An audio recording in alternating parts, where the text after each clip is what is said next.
Mathematic progression के lectures को continue करते हैं और आज इस वीडियो लेक्चर के अंदर हम लगाएंगे सीबीएसई क्लास 10 मैथमेटिक्स का चैप्टर नंबर 5 अरिथमेटिक प्रोग्रेशन की एक्सरसाइज 5.2 का क्वेश्चन नंबर 1। तो अगर आप हमारे फर्स्ट व्यूअर हैं तो पहले चैनल को सब्सक्राइब करें और इससे पहले के जितने चैप्टर्स हैं या जितने वीडियोज़ हैं अगर वो देखना है अपने को तो चैनल के प्ले लिस्ट पर जाइए, एनसीईआरटी का फोल्डर सर्च करिए CBSE class 10 new NCERT solution, वहाँ से आप सर पूरी एनसीईआरटी का क्या कर सकते हैं, प्रैक्टिस कर सकते हैं। और अगर अपने को एनसीईआरटी एग्जाम्पल्स लगाना है, पीवाईक्यूज़ लगाना है, राइट, एमसीक्यूज़ लगाना है तो इंडिविजुअल चैप्टर के फोल्डर में जाएं, सारे वीडियोस वहाँ पर ऑलरेडी अपलोडेड मिलेंगे आपको फ्री ऑफ कॉस्ट, है ना। देखिए मैंने स्क्रीन पे भी लगा रखा है, बोर्ड पे भी लिख रखा है, आपको एक टेबल दे रखा है, इसके अंदर मिसिंग टर्म्स को क्या करना है, फिल करना है। तो अगर मैं दिए हुए नंबर्स की अगर मैं बात करूं तो ज़रा नोटिस करिए, यहाँ पर क्या दे रखा है, फर्स्ट टर्म दे रखा है, ये कॉमन डिफरेंस दे रखा है, ये नंबर ऑफ टर्म्स दे रखा है और ये nth टर्म दे रखा है, राइट। तो यहाँ पर कौन सी चीज़ मिसिंग है वो डॉटेड से मैंने रिप्रेजेंट कर दी है, यही वैल्यू अपने को फाइंड करना है। तो देखिए फर्स्ट पार्ट देखिए, बेल आइकन को जरूर दबाएं, शाम को 8 बजे आपको वीडियो का नोटिफिकेशन डेली मिलने वाला है। देखिए यहाँ पर फर्स्ट पार्ट में ए कितना है 7, डी कितना है 3, एन कितना है 8 और फाइंड क्या करना है एन। तो प्रीवियस लेक्चर के अंदर मैंने एन टर्म का फॉर्मूला बताया था। एन टर्म का फॉर्मूला लिखना बहुत आसान है। कैसे, फर्स्ट टर्म अलग कर लो, फिर जितने टर्म्स बचे एन में से माइनस कर दो 1, है ना, एक टर्म माइनस कर दो इसमें से, इनटू क्या कर दो डी, जो कंटिन्यूसली क्या हो रहा है, इंक्रीज हो रहा है। तो देखिए ए की वैल्यू कितनी है 7 प्लस एन की वैल्यू कितनी है 8, तो अपने को यहाँ पर 8 टर्म बताना है। क्या बताना है 8 टर्म, क्योंकि यहाँ पर n की वैल्यू कितनी दे रखी है 8 दे रखी है। तो 8 टर्म के लिए क्या हो जाएगा 8 माइनस 1 इंटू डी। तो फर्स्ट टर्म कितना है 7, अब 8 माइनस 1 तो कितना हो जाएगा 7 और डी की वैल्यू कितनी है, डी की वैल्यू है 3, तो 7 इंटू 3 तो कितना हो गया 7 प्लस 21 तो कितना हो जाएगा 28। यहाँ पे फिल कर देंगे, इसका आंसर कितना आएगा 28। ये आपका कंप्लीट हो गया, नोट कर लीजिए, है ना। 8 टर्म के लिए a प्लस 7d, है ना, a प्लस 7d डायरेक्ट भी लिख सकते हैं, अदरवाइज पहला क्वेश्चन है तो आप फॉर्मूला पूरा सही से लगाइए तभी ज़्यादा बेटर है। तो 8 माइनस 1 इंटू डी और 7 3 का कितना होता है 21 और 7 इसमें क्या हो जाएगा ऐड हो जाएगा, राइट। चलिए अगला पार्ट लगाते हैं, नेक्स्ट पार्ट।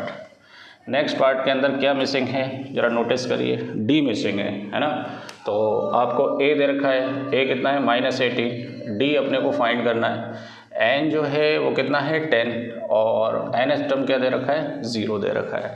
तो यहाँ पे फॉर्मूला लगा दीजिए, a n is equal to a plus n minus 1 into d. तो ए एन के प्लेस पर 0, ए के प्लेस पर -18, एन अपने को 10 दे रखा है और डी की वैल्यू अपने को फाइंड करनी है। तो ये माइनस का 18 है, इधर आके प्लस का 18 और ये हो जाएगा 9d, मल्टीप्लाई है, नीचे डिवाइड हो जाएगा, कट जाएगा, तो डी की वैल्यू कितनी आएगी 2 आएगी। तो यहाँ पर कितना 2, फिल कर लीजिए इसे, राइट। चलिए नेक्स्ट पार्ट निकालते हैं। तो इसमें तो जो मिसिंग टर्म्स हैं वो फाइंड करना है, फॉर्मूला लगा देना है, आंसर आ जाना है अपने को, है ना। अब इसके अंदर अपने को ए फाइंड करना है, थर्ड वाले टर्म में A is a question mark and D common difference is -3 और एन इज इक्वल टू 18 और ए एन कितना दे रखा है -5 फॉर्मूला लगा दीजिए यहाँ पर।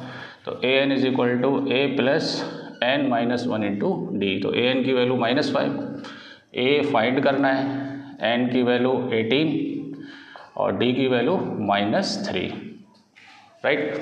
कैसे सॉल्व करेंगे इसे, -5 इक्वल टू ए प्लस ये कितना हो गया 17 -3, तो -5 इक्वल टू ए प्लस -17 3 जा 51, तो -5 प्लस 51 इधर आएगा, ये तो प्लस का हो जाएगा, तो ये कितना बचेगा 46 इक्वल टू ए। तो ए की वैल्यू कितनी आ गई 46, तो यहाँ पर कितना आएगा मिसिंग टर्म 46 आएगा। ये कंप्लीट हो गया आपका, नोट कर लीजिए।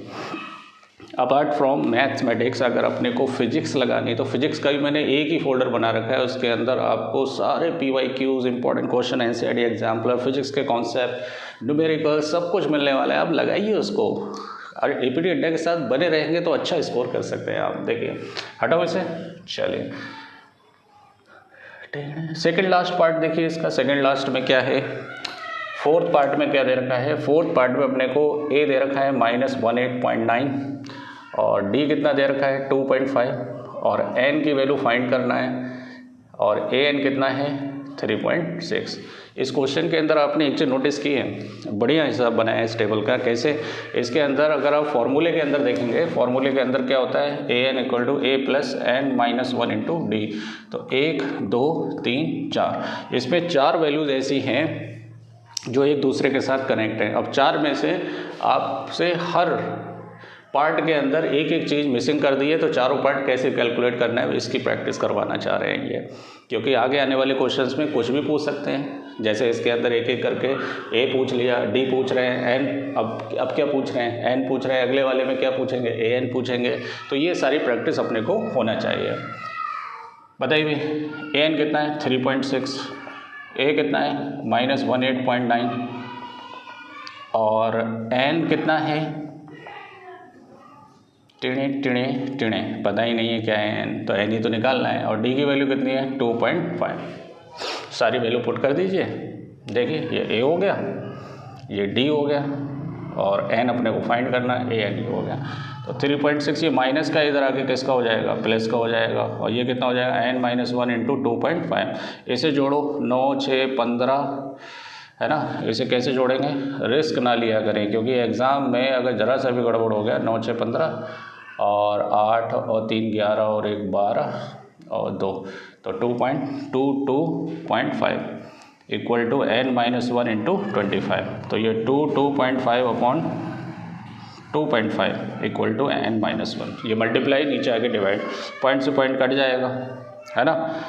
अब ये 9 जा जाएगा, 9 इक्वल टू n माइनस 1, क्योंकि 25 4 जा 100 होता है, तो 4 जा 200 हो जाएगा। तो उससे एक जा और बढ़ा दीजिए 25 का, तो 9 जा में 225 हो जाएगा। ये 9, ये माइनस का इधर आके प्लस का हो जाएगा, तो n की वैल्यू कितनी आ जाएगी 10 आ जाएगी। तो यहाँ पे वैल्यू हम कितना लिख देंगे 10 लिख देंगे। ये भी कंप्लीट हो गया, राइट। अब देखिए लास्ट पार्ट क्या है इसका। लास्ट पार्ट के अंदर अपने से ए एन पूछ रहा है। क्या पूछ रहा है, ए एन। तो देखिए ए एन इक्वल टू क्या होता है formula, a plus n minus 1 into d. A की वैल्यू कितनी है 3.5, एन की वैल्यू कितनी है 105 है ना, और डी की वैल्यू कितनी है 0। तो ये हो गया 3.5 प्लस 0 से इसका मल्टीप्लाई करेंगे तो 0 आएगा। तो आंसर कितना हो जाएगा 3.5। ये इसका nth टर्म आ गया 3.5। और जाहिर सी बात है जब भी डी 0 होता है ना, तो उसका फर्स्ट टर्म ही इसका क्या रहेगा, आंसर रहेगा है ना। अगला टर्म भी कितना रहेगा 3.5, अगला टर्म भी कितना रहेगा 3.5। That is called constant AP. जिसका डी 0 होता है उसको हम क्या बोलते हैं, कांस्टेंट एपी बोलते हैं। तो वीडियो अगर पसंद आया हो तो चैनल को सब्सक्राइब करें, वीडियो को लाइक करें। मिलते हैं नेक्स्ट वीडियो में नेक्स्ट क्वेश्चन के साथ। थैंक